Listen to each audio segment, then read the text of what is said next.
Imaginaros que estamos en la víspera hoy para hacer un esfuerzo mental, que igual haría un tiempo como está haciendo ahora mismo, porque la boda se celebraba mañana, a pocos metros de aquí, en el Palacio de los Viveros, en la Casa de los Viveros.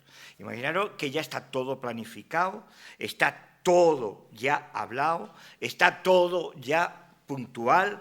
Fernando pasa la noche en una posada aquí en Valladolid, no se va a Dueñas. Imaginaros la realidad, y todo en la Casa de los Viveros esperando un matrimonio que cambia la historia de los tiempos, la historia del mundo, no solo geográficamente, sino también espiritual y teológicamente.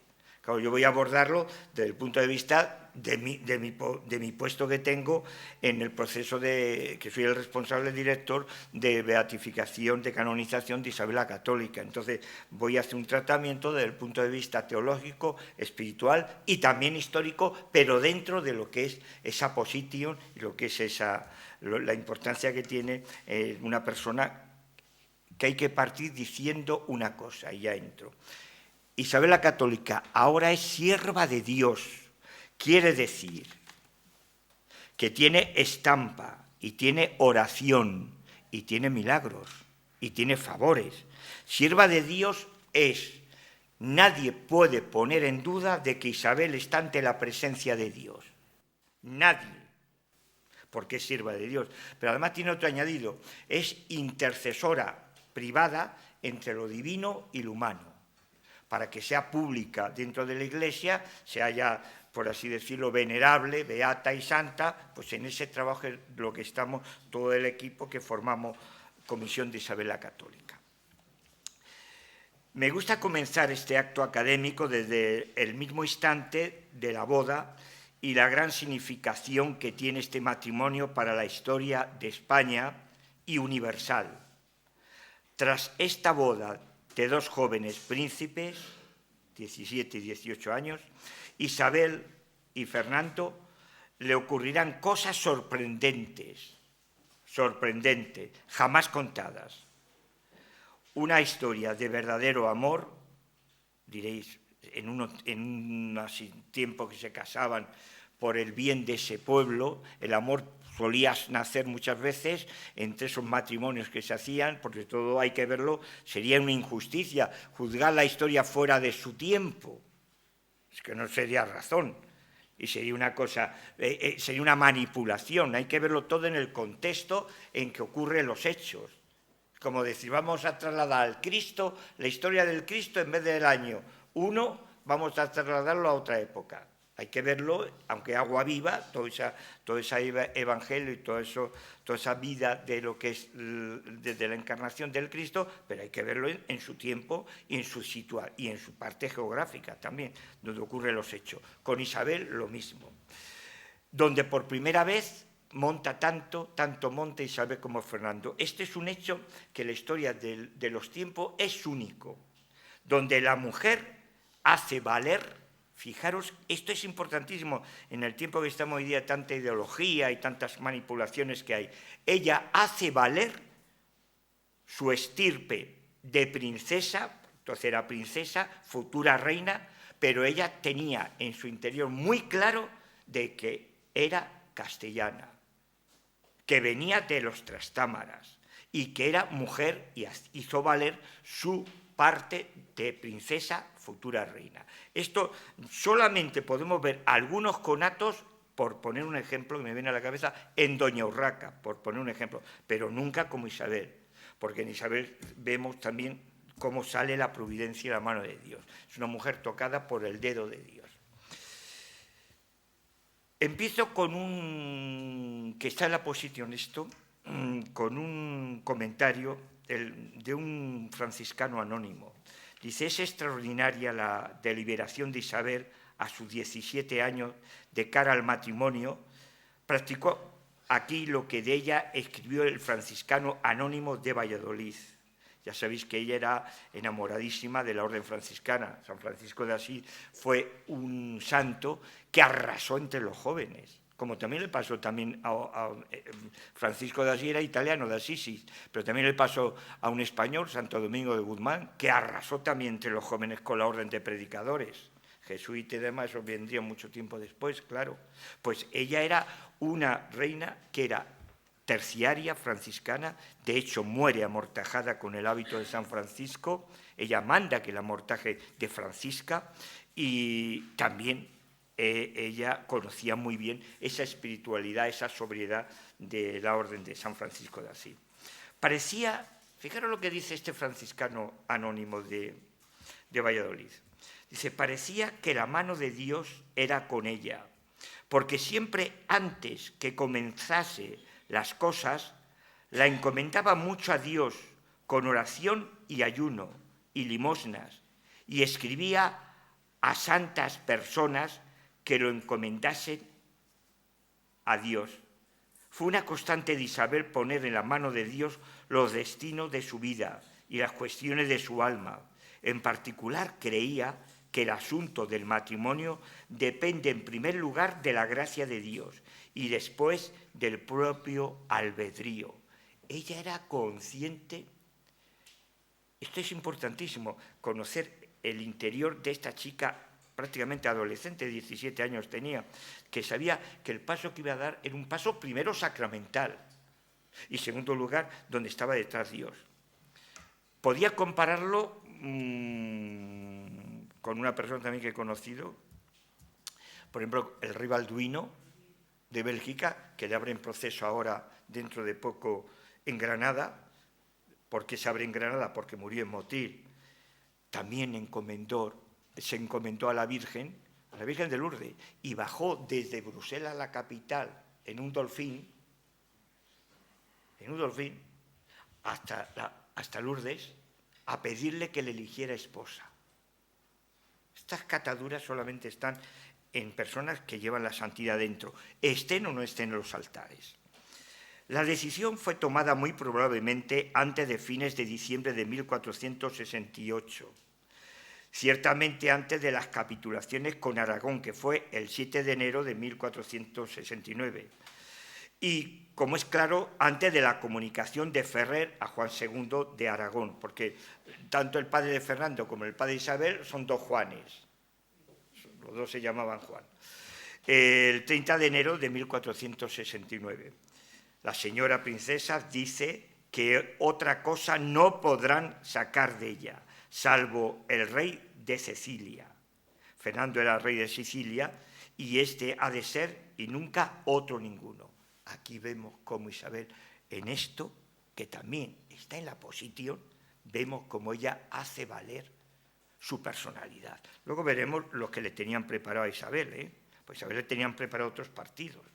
Ella hace saber que su príncipe es el príncipe perfecto que inmortalizaría Maquiavelo como príncipe, que es Fernando. Cuando Isabel tenía 16 años, fue comprometida con Pedro Girón, de 43 años, maestre de Calatrava y hermano de Juan Pacheco. Este es uno de los partidos que le tenía preparado en aquella corte, que era un torbellino de corrupción, de influencia, de intriga, porque el tiempo que le tocó a Isabel fue un tiempo muy difícil, Isabel nació en una época muy difícil para la historia de España, pero muy difícil. Le tenían preparado el gran maestre de Calatrava y hermano de Juan Pacheco. Pero Girón murió por causa desconocida mientras realizaba el trayecto para encontrarse con su prometida. Fijaros que le tenían ya preparado a Pedro Girón, que muere cuando venía a conocerla, la que iba a ser su esposa. Isabel tenía 16 años. Luego le sería propuesto a Isabel Alfonso V de Portugal, un rey maduro, viudo, con hijo. No era buen candidato, pues se podía comprometer su sucesión en el trono de Castilla. Daros cuenta que Castilla era un manjar muy codiciado por muchos conceptos, pero voy a decir principalmente dos. No solo porque era una zona muy segura, interior, muy segura, sino también Castilla tenía unos 4 millones de habitantes, que era mucho habitantes, era una potencia en población. Fijaros que Aragón tenía aproximadamente, pues luego discutimos si son más o menos, aproximadamente unos 800.000. Castilla tenía 4 millones de habitantes. Pero es que Castilla lo he dicho muchas veces, era riquísima, porque tenía los mejores pozos de petróleo del mundo. La mayor riqueza del mundo la tenía Castilla. Y diréis, ¿cómo petróleo? Si no se sabía lo que era eso. Lo que equivalía a la riqueza del petróleo era, tomar nota, la mesta. Solo se podía vestir en la época aquella de dos maneras. El lino, que es una planta, yo lo he conocido, la azucarera de Granada nuestra estaba llena de plantaciones de lino, La Vega, que es una planta que se vestía en verano. El señor vestía con un sayal de lino en verano. Y la lana para el invierno, no había otra manera de utilizar vestimenta. Y la seda, que daba para la aristocracia como ropa de lujo y de adorno, como es lógico. Pues Castilla era el monopolio mundial de la mesta, con las leyes de la mesta, las cañadas y demás. Las manufacturaciones se hacían en los Países Bajos, pero la producción la producía Castilla. Esto es muy importante también. Entonces, Alfonso de Portugal, Alfonso V de Portugal, pues otro partido que también nos llega a buen final, gracias a Dios. De nuevo, por tercera vez, es comprometida. Fijaros los partidos que le están proponiendo a esta niña. Con el hermano del rey de Francia, Luis XI, que era el duque de Guyena. El duque de Guyena se llevaba mal con su hermano, con Luis XI, y era una persona problemática en aquella corte francesa. Francia, ¿cómo era Francia en la época de los reyes católicos? Pues también hay que saberlo. De casi la mitad para abajo pertenecía a la Corona de Aragón, todo lo que es el Rosellón, donde hay toros, todo eso pertenecía, todo el Condado de Cataluña, todo eso, que era el Reino de Valencia, venía del Reino de Valencia, de las Baleares, todo eso, Jaime I el Conquistador, por eso hablan ahí el catalán. Esa parte pertenecía a la Corona de Aragón. Y la otra parte, lo que es el País Vasco, español, francés, las Landas, toda esa parte, pertenecía a la Corona de Castilla. Francia quedaba la parte medio, por la parte de arriba quedaba para los bretones y los normandos. Pues nos vamos situando. O sea, como pasaba también en Italia, la parte del sur toda era española, las Sicilias, la parte del centro era donde estaba, y el milanesado, que también pertenecía a varios, pero también perteneció a España. Quería alejarlo de su entorno Luis XI al duque de Guyena, porque era una amenaza para él. Entonces tratan de quitárselo del medio, vamos a casarlo con esta princesa, que promete, pero la casamos. O sea, con ella no contaban. Ella sí que tenía, como he dicho al principio, claro que era Fernando. Luego veremos por qué.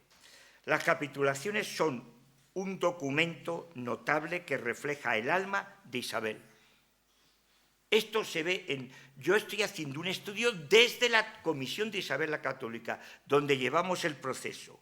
Los historiadores se mueven también porque coincidimos todos, pero la teología y el derecho canónico es donde yo me estoy moviendo. Y la historia, claro. En él se traza la línea ética y religioso-política de su principado entonces y de su futuro reinado. Ella sabía de qué tiempo era. Isabel tiene una cosa, no le he apuntado aquí, pero lo voy a decir para situarnos. Isabel nosotros pertenecemos al Concilio Vaticano II. Yo de pequeño, por mi edad, he conocido Trento. Las misas eran en latín, algunos de los que estamos aquí lo hemos visto en el colegio, como eran, pero pertenecemos al Vaticano II. Isabel pertenece a un concilio que marca algo muy importante.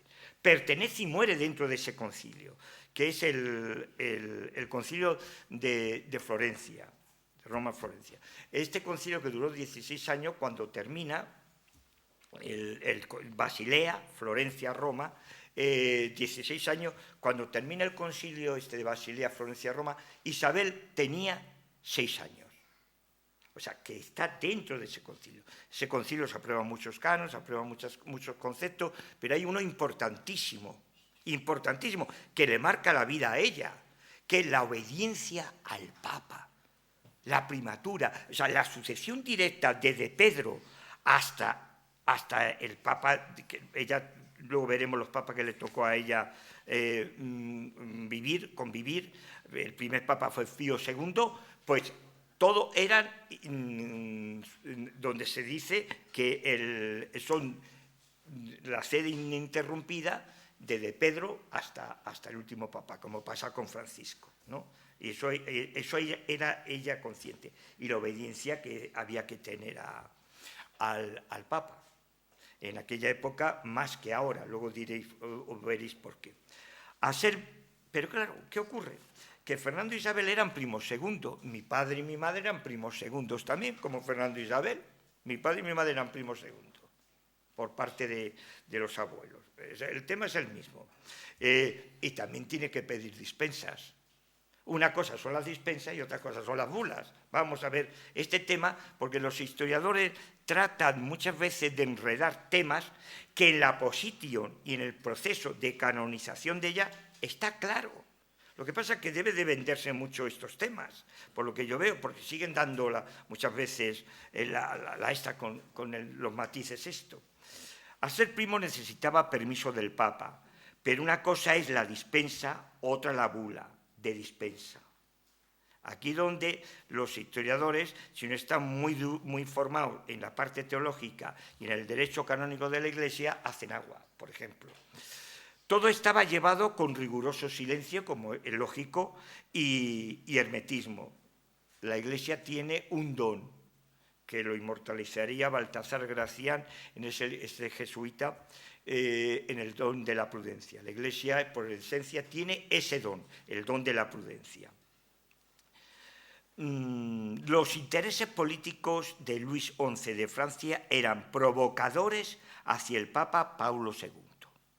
El rey francés, Francia siempre estaba con mucha chispa en contra de España, siempre. Y en esos tiempos no digamos, ¿no? Entonces, claro, Francia también era un reino católico, como era España y como eran todos los reinos de Europa, y debían obediencia al Papa en aquella época, y las grandes cuestiones de Estado se consultaba también a la cabeza de la Iglesia, que era el Papa, unas veces por cortesía y otras veces por obligación de aquellos tiempos que había. El legado había regresado a Roma a 1 de septiembre de 1469. Fijaros que ella se casa en octubre de ese año. En septiembre había regresado a Roma. Cuando el rey aragonés insistía ante Paulo II, que era el Papa, que estaba entonces, sobre la bula para los príncipes, un mes antes del matrimonio en Valladolid, pues bien, el Papa dijo a los embajadores aragoneses, a los embajadores aragoneses, y esto está en nuestros archivos del proceso de canonización, que se casen los príncipes y después tendrán la bula. Repito, que se casen los príncipes y luego tendrán la bula. Se refieren estas palabras, el aragonés Juan II, como dichas a sus embajadores por el Papa. Esto le dice el Papa a los embajadores que envía Juan II. A Pablo II parecía no preocuparle, esto está clarísimo en la investigación que se llevó con los que me precedieron a mí, sobre todo con don Vicente Rodríguez Valencia, un genio para mí, un genio. Dice para el Papa no le preocupaba demasiado este concepto de la bula o la dispensa, porque actuaba ahí su legado, al latere, palabra latina, al lado, significa al lado, al latere, que era Antonio Jacobo de Veneris, con todos los poderes necesarios.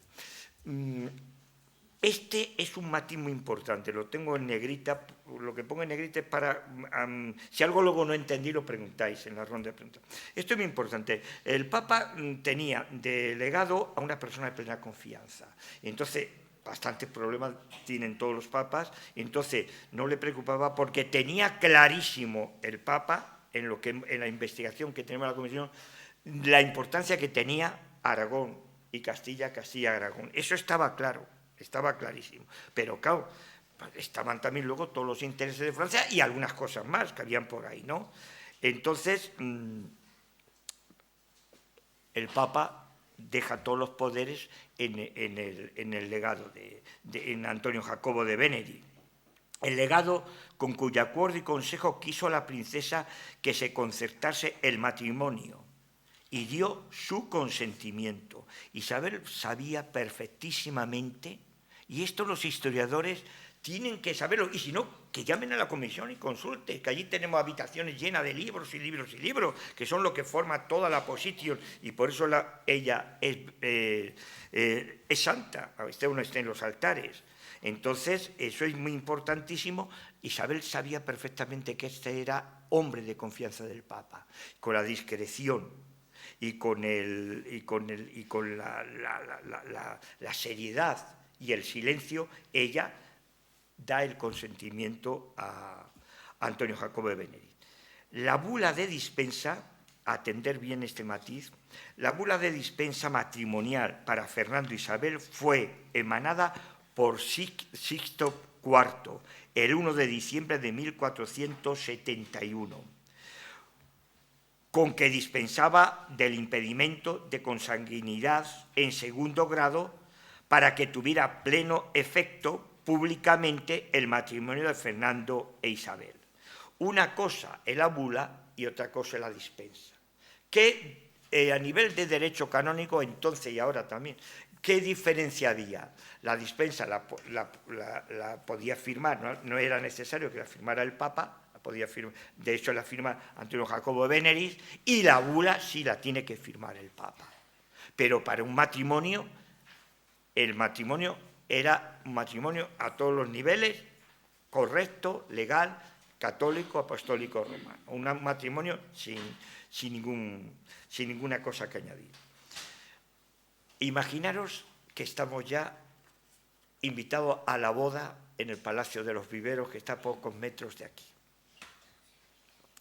La solemne ceremonia pertenece documentalmente, según los cronistas, por el acta a la ceremonia nupcial única con misa de velaciones el jueves 19, esa noche del 18. Fernando no regresa a Dueñas, pero sí a su posada de Valladolid, abandonando la casa de los Viveros. Estuvieron juntos, no sabemos lo que hablaron, pero lo imaginamos, pues eran gente normalísima, hablarían de todos los protocolos, de todos los conceptos que iba a haber al día siguiente, y Fernando se va a la posada, que es donde pasa la noche. Estamos hablando de 17 y 18 años, 17 y 18 años. Fernando e Isabel contrajeron matrimonio en Valladolid el jueves 19 de octubre. Aquí viene otro problema para los historiadores. No el 18, como por error de día dice el acta original del matrimonio. Esto está en el archivo de Simancas, los que lo quieran consultar lo pueden ver. Ahí hay un error.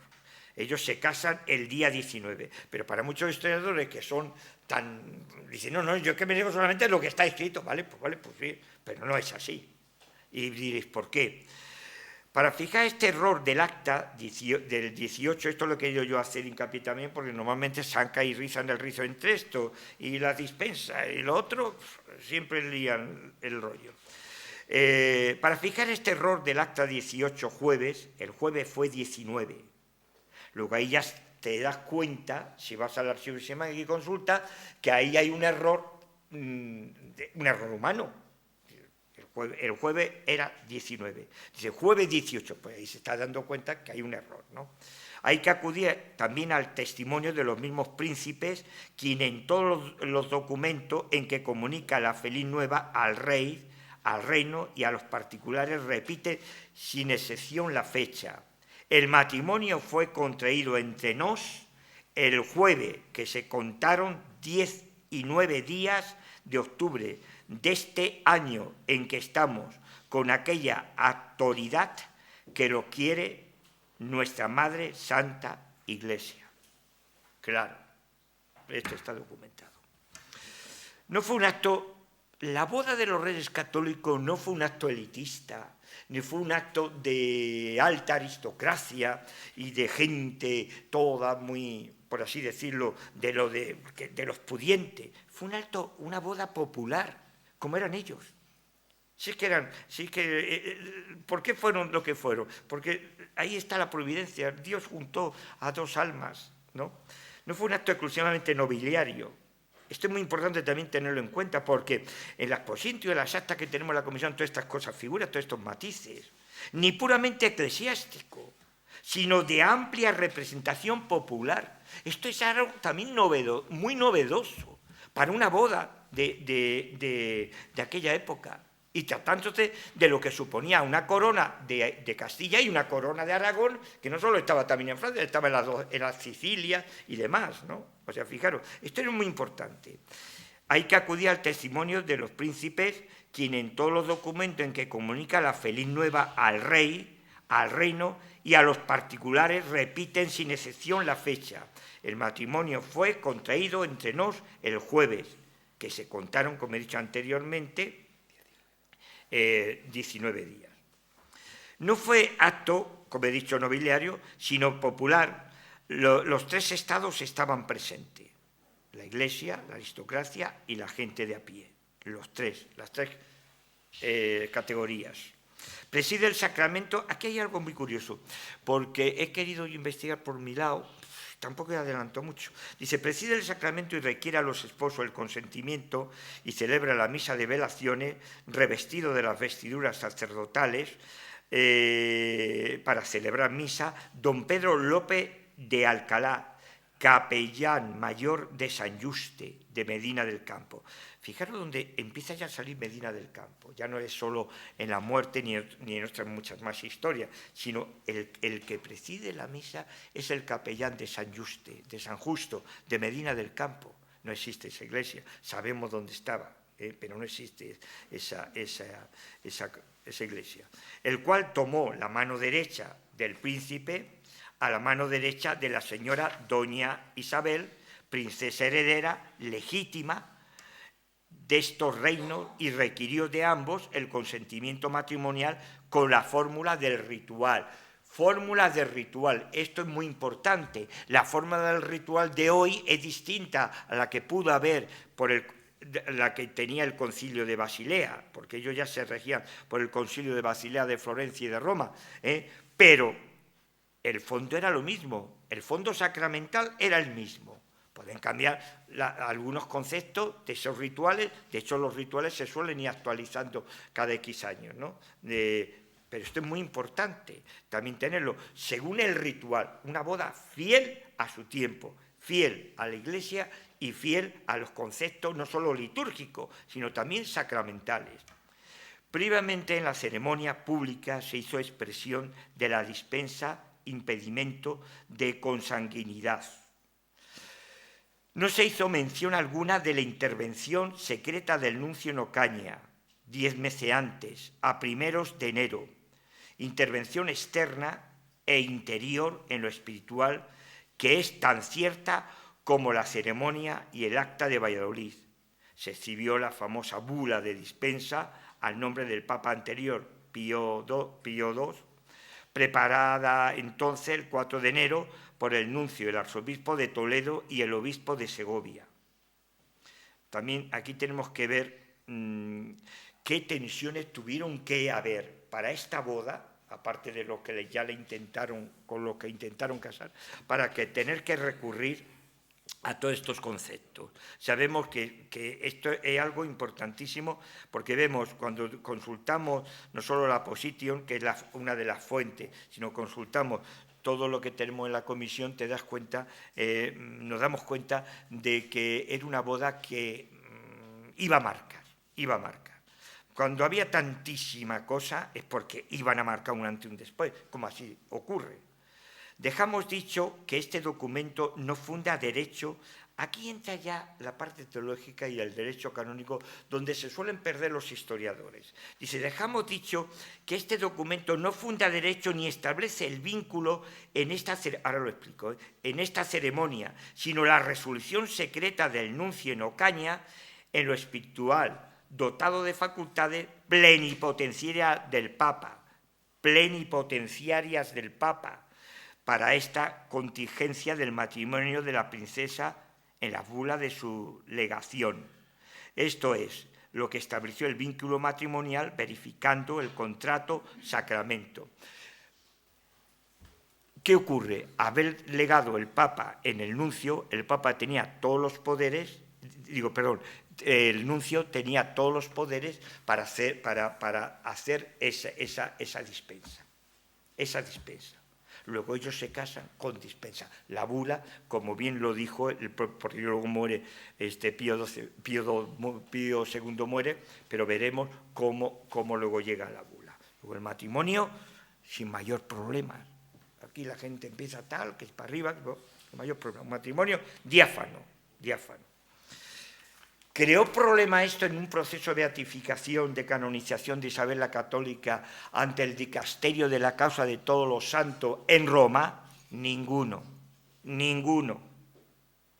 Porque también todos los procesos tienen sus mitos y sus mentiras, su fantasía. Ninguno. Como la parte judía, tampoco. Aquí no voy a tocar la parte judía, claro, pues no toca. Eso ya otro día, si quería hablar. Las cuestiones canónicas, decía don Vicente Valencia. Don Vicente Valencia es padre del proceso de canonización de Isabel la Católica. Vamos a tener un acto que todavía no tenemos fecha, que nada más que me hice cargo de la comisión, es una de las cosas que pensé en ello, de hacer un homenaje, que seguramente lo tengamos en la Santa Espina, también por la cosa que hay en ese monasterio ligado a un pasado, no solo de los reyes católicos, sino también de otros conceptos, a los padres del proceso de canonización de Isabel la Católica, que solo vive uno. Todos los demás han fallecido. Pero deciros que son para descubrirnos el estudio que hicieron y la meticulosidad y la catadura, no solo histórica, teológica y moral que tuvieron y espiritual para llevar esto como yo me lo he encontrado ahora. Las cuestiones canónicas, decía don Vicente Valencia, no han pasado a los historiadores. Repito, don Vicente Valencia decía, no han pasado a los historiadores las cuestiones canónicas. ¿Por qué? Los historiadores para la historia. Estas son cosas que entran dentro del mundo eclesial y de los teólogos. Una cuestión sobre impedimentos matrimoniales hubo de ir a manos de expertos y profesionales del derecho y la jurisprudencia. Esto es muy importante. Derecho, pero une a la jurisprudencia, por la jurisprudencia ya sabéis que crea ley también, ¿no? Y de la Iglesia.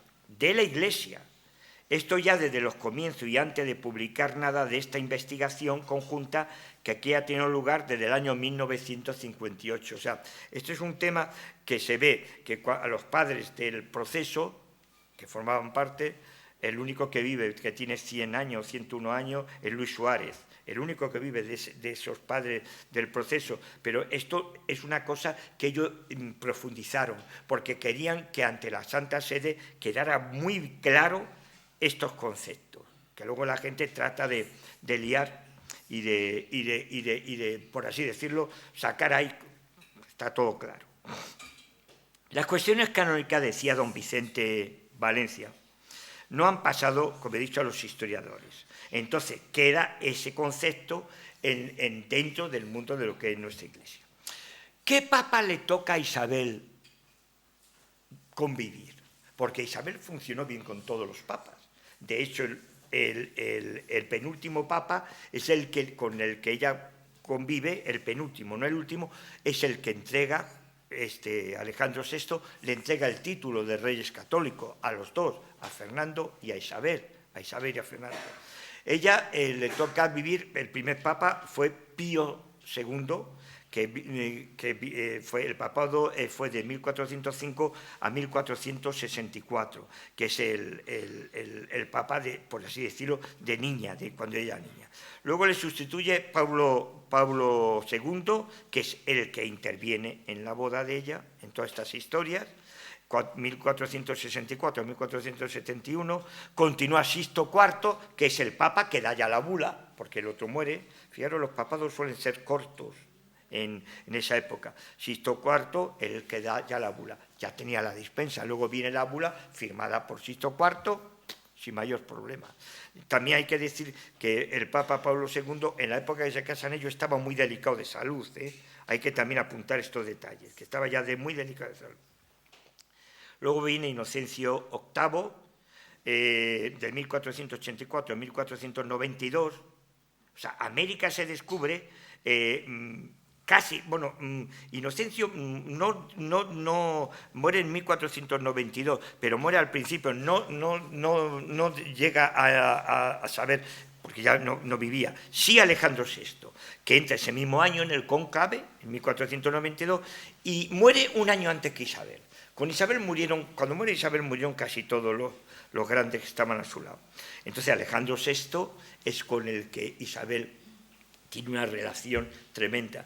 De hecho, el año pasado pusimos, por el que lo regaló el capítulo tenemos aquí al gran maestre del capítulo de Isabel la Católica, el capítulo de Isabel la Católica, para que entendáis como si fuera la cofradía de la reina, que el que quiera, tenemos aquí al gran maestre, que os podéis hacer de ese capítulo, de esa cofradía. El año pasado en Roma, bueno, mejor dicho, este año, este principio de año, se inauguró en la iglesia de los españoles, de Santiago de Montserrat, al lado de las tumbas, que para eso fue algo muy emocionante, ¿verdad? Al lado de las tumbas, de donde están los dos papas Borgias, Alejandro VI y Calixto IV, pusimos, al lado de su querido Alejandro VI, una estatua de Isabel, que ahí está, con la bandera vaticana y la bandera de España. Y al lado está la tumba donde está Alejandro VI. Y la reina está al lado. Esto fue un momento emocionantísimo y además me comunican siempre que la gente que va a la iglesia de los españoles, de Santiago y Montserrat, siempre hacen reverencias al busto de la reina, al monumento que se ha puesto de Isabel en esa capilla donde está la tumba de ellos, allí. La reina, el último papa con el que convive la reina es Julio II. Julio II, este papa es también muy importante, y diréis, ¿por qué? Es muy importante Julio II porque cuando se hacen los funerales políticos de Isabel se hacen en Roma, porque Castilla no tenía capital, ni Aragón tampoco. ¿Por qué? Porque eran cortes itinerantes. Lo mismo había corte, Madrigal solo, fijaros la importancia que tiene Madrigal, tuvo 4 cortes, Madrigal de las Altas Torres, el palacio de su suegro, de Juan II de Castilla, hubo allí 4 cortes. Entonces esto es importantísimo saberlo. Entonces la capital de Castilla era Roma y la capital para Aragón, que tampoco tenía capital, era Nápoles. Entonces, lo que sí es muy importante es que los funerales políticos, cuando la reina muere, se hacen en Roma. Ya estaba Julio II. Se hace aproximadamente, la noticia llega a Roma de la muerte 2 meses después, que es como llegaban las noticias. Entonces no existía el WhatsApp ni los correos electrónicos. Y entonces se preparan los funerales en Roma.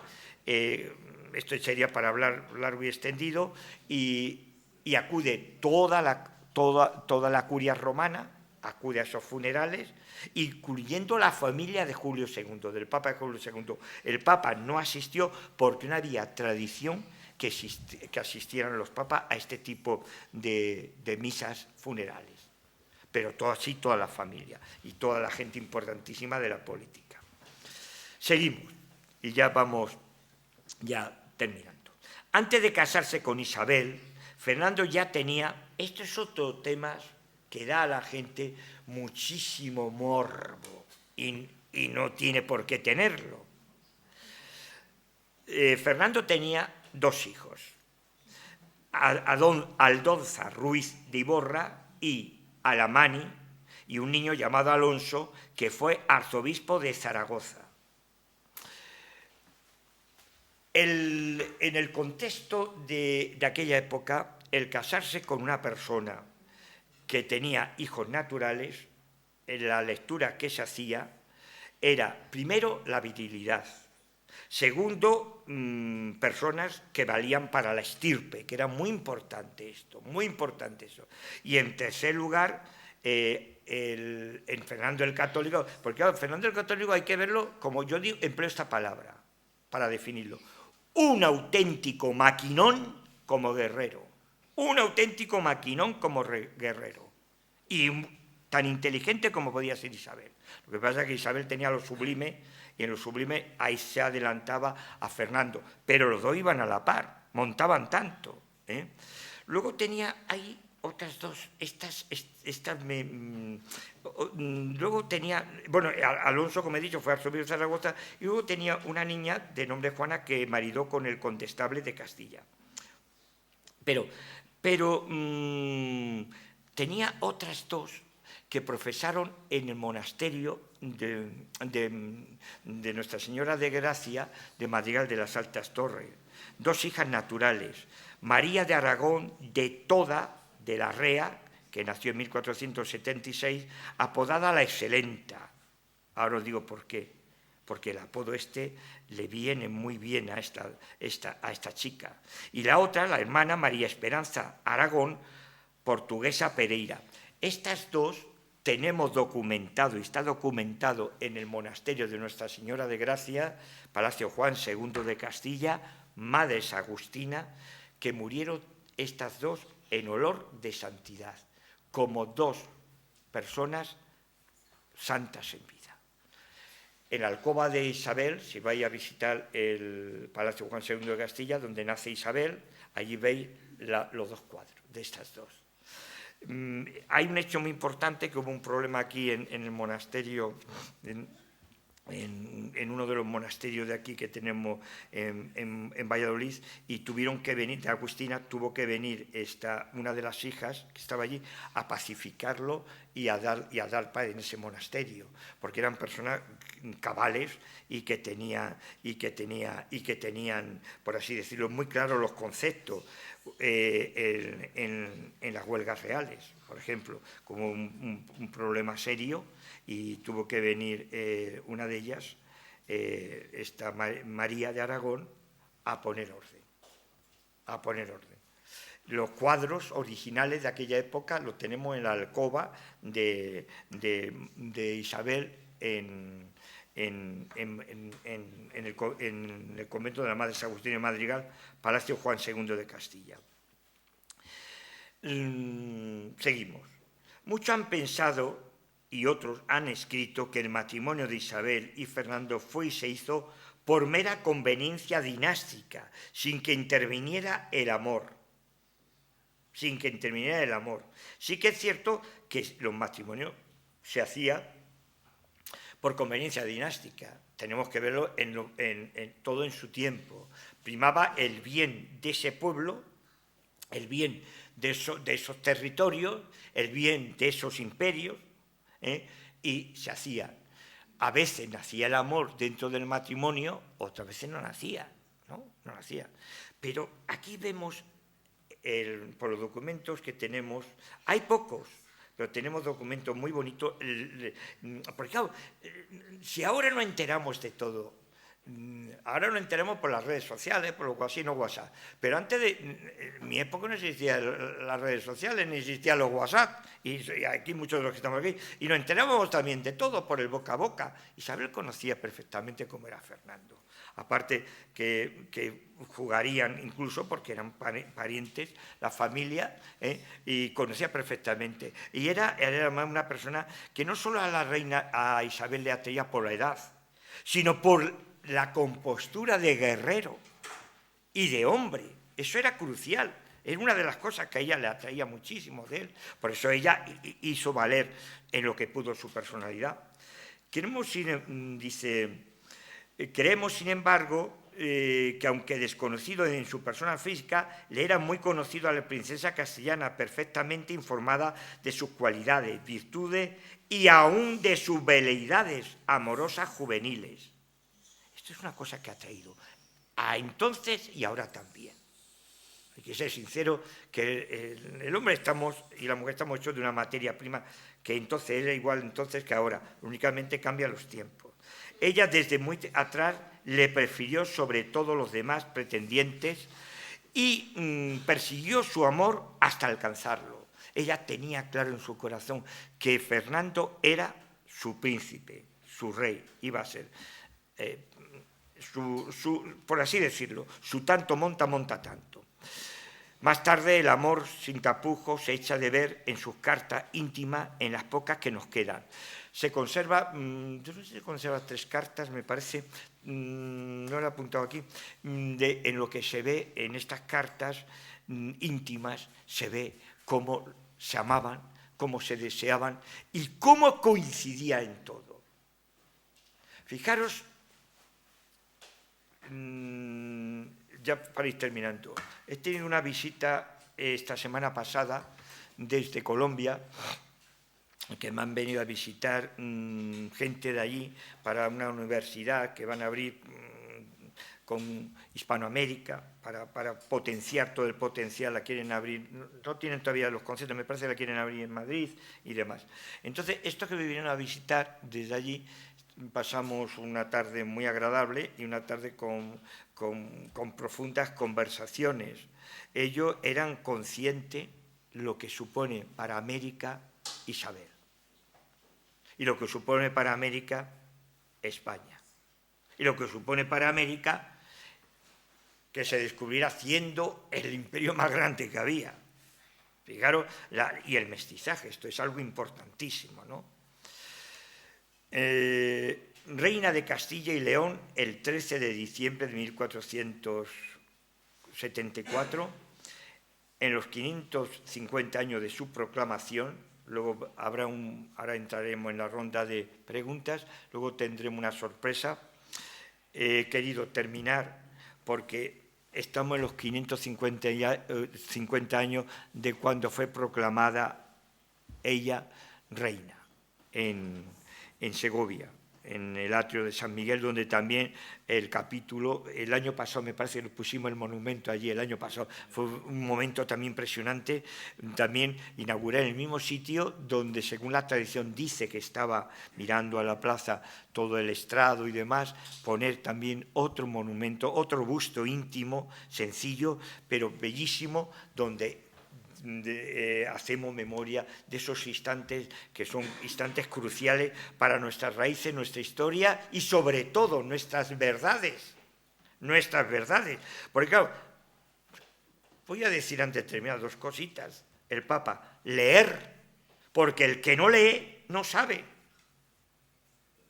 Y estamos en que a mí no me van a manipular, porque yo no tengo el pensamiento débil, ni el pensamiento líquido. Sé perfectamente cuál es mi pensamiento, pero el que tiene el pensamiento débil o el pensamiento líquido es muy fácil manipular con la cantidad de microbios que hay hoy día revoloteando por toda, no en España, por toda Europa y por todos los lugares.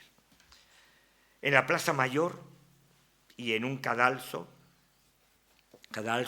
de madera, que estaba hecho en el portal de la dicha iglesia de San Miguel, contra la dicha plaza se celebra el mismo día 13 de diciembre la ceremonia de la proclamación. La princesa estaba asentada en su silla real, estando ende con su alteza Micer Leanoro de Lianoris, nuncio de nuestro muy santo padre. Fijaros, estoy leyendo los documentos de aquella época. En muchos caballeros, en nobles, en muchos religiosos de las órdenes de San Francisco y Santo Domingo y los representantes del Cabildo y del clero, don Nuño Fernández de Peñalosa, Acerdiano de Sepúlveda y don Beltrán de Daza, protonotario y todo el concejo de Segovia, citando su nombre. Ya sabéis que en Castilla no se coronaban, se proclama. La tradición monárquica sigue todavía igual. Se programa. ¿Cómo se programan los reyes actualmente? Ante las cortes. Se pone simbólicamente en un cojín al lado la corona, la realeza, pero no se le impone, ¿no? El doctor Díaz de Alcocer, dirigiéndose a la princesa, a su legítima heredera, pero qué cosa viene ahora, para ejemplo, lo que queda y con lo que termino, de no solo de todo el político universal, civilizado, sino para cualquier persona que tenga dentro la autoridad moral y la autoridad espiritual de lo que es la verdad y la palabra.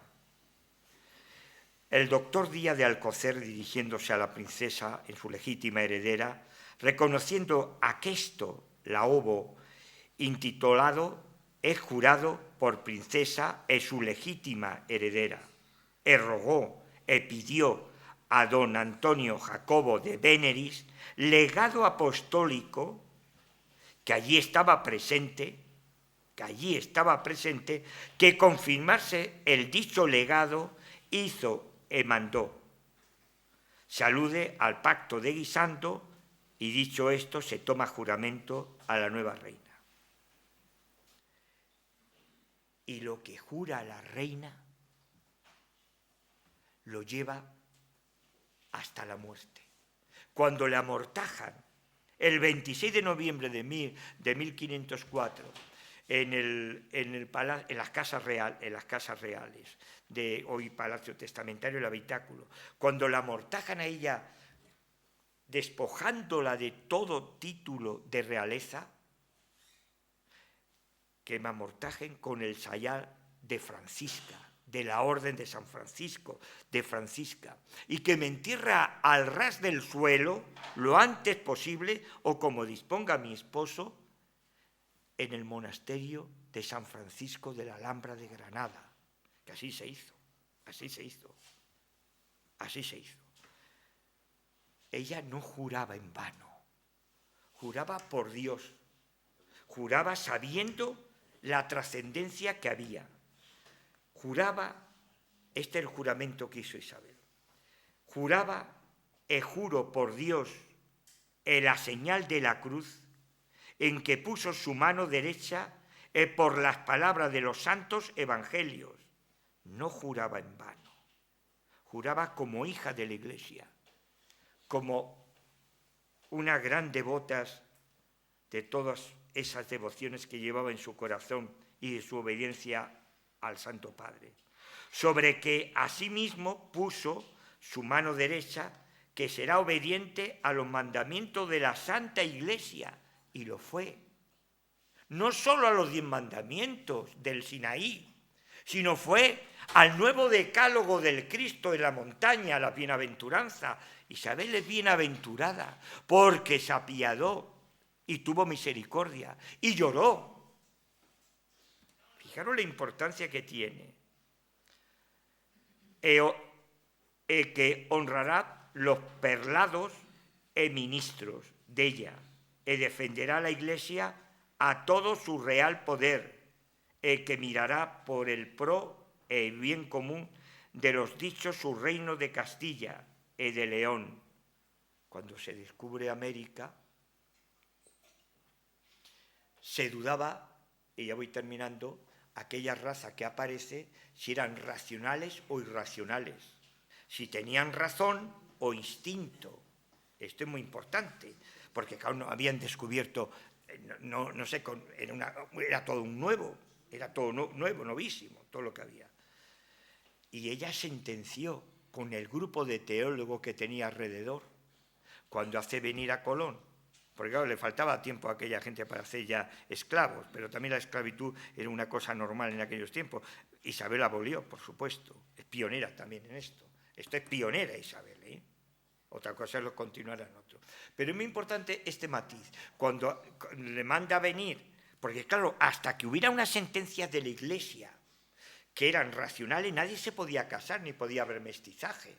Esto es algo importantísimo, este matiz. El mestizaje empieza en el mismo momento en que la reina, los reyes católicos, estaban los dos, reciben aquella nueva raza y se dan cuenta por el grupo no solo de su sabiduría innata que tenían ellos, sino de la gente que tenía alrededor y que le estaban aconsejando y todo.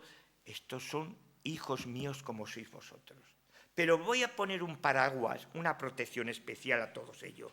Ellos son débiles, vosotros no. Luego, las leyes de las Indias, todo lo que vendría a posteriori, sería a favor de esa protección a ese indio. Y de ese mismo instante nace una raza privilegiada, el mestizaje, que solo fue capaz de hacerlo España y Portugal. Los ingleses no hicieron mestizaje. Sí que hicieron algo los franceses, pero los franceses allí estaban en otro lado. Pero fijaros, España y Portugal. Esto es único en la historia de los tiempos. Por el pro y el bien común de los dichos, su reino de Castilla y León, e mantendrá su súdito en justicia, como Dios mejor le diese a entender, e non la pervertirá, y no la pervertirá, y no la manipulará, y no falsificará. Y consagra en esos instantes de su juramento todos sus reinos a Dios. He dicho.